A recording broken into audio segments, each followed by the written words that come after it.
గోడకేసిన సున్నము దానం చేసిన అన్నము తిరిగి రావన్నట్టు ఓటర్లకు వంచిన పైసలు వాపసొచ్చుడు ఏనన్నున్నదా?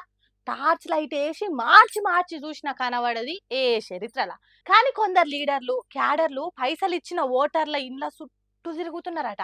పైసలు తీసుకొని బరాబర్ ఓటేస్తామని ఫోజులు కొట్టి పోలింగ్ బూత్ కాడికి రాకుంటున్నది ఎవలు, ఓటేయకుండా ఇంట్లో వండుకున్నోళ్ళు ఎవలు అనేది ఓ లిస్ట్ తయారు చేసుకొని జూబ్లీ హిల్స్ కాలనీలా తిరుగుతున్నారట. ఎంత తిప్పలవాడి బతిలాడి పైసలు చేతిలో పెట్టి ఇవి చేతులు కాదు కాళ్ళు అనుకో అని చెప్పిన 50% కూడా ఓటింగ్ ను దాటియలేదు. అందుకే ఓట్లు పెట్టుకొని ఓటేస్తామన్నోళ్ళ ఏలుకు సిరాస్కు ఉన్నదా లేదా అని చూసి ముక్కు విండి పైసలు వసూలు చేస్తున్నారట. ఒక ఇంట్లో 18 ఓట్లకు పైకమిస్తే ఉత్త నలుగురే ఓటు పోలింగ్ బూత్ కాడికి వచ్చి ఈవీఎం మీద ఒత్తిండ్రట. మరి కడుమోళ్ళేరి ఓటేయనోళ్ళు ఎందుకు పైసలు తీసుకున్నారన్న నలుగుట్లే పరువు తీసి పైసలు అడుగుతున్నారట. అపార్ట్మెంట్ వాళ్ళు చూస్తుంటే ఇజ్జత్ తీసి ఇబ్బందులు పెడుతున్నారట.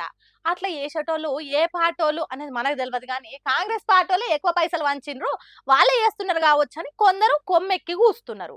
మరి అట్లా వసూలు చేసేటోళ్లకు ఓడిపోతామనే భయం పట్టుకున్నదో లేకుంటే ఎట్లా గెలుస్తున్నాం ఓటర్లకు వంచిన పైసలను ఒట్టిగా ఎందుకు వదిలిపెట్టాలనుకున్నారో గాని ఓటేయని వాళ్ళను వదిలిపెట్టమన్నట్టు తిరుగుతున్నారట జూబ్లీ హిల్స్ వాడలల్లా.